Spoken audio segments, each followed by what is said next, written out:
છોટાઉદેપુરના રાજકારણમાં મોટો ઉલટફેર. ભાજપના ધારાસભ્ય અને સાંસદ હોવા છતાં ભાજપ પોતાના જ ગઢમાં તાલુકા પંચાયતની સત્તા બચાવી શકી નથી.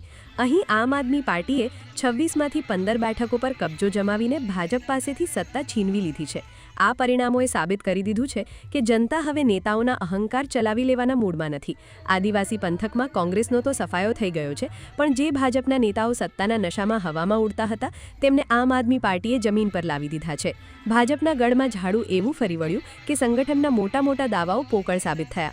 આ જીત સાથે આપ હવે છોટાઉદેપુર તાલુકા પંચાયતનું સુકાન સંભાળશે અને ભાજપ માટે આ પરિણામ એક જોરદાર બોધપાઠ સમાન છે.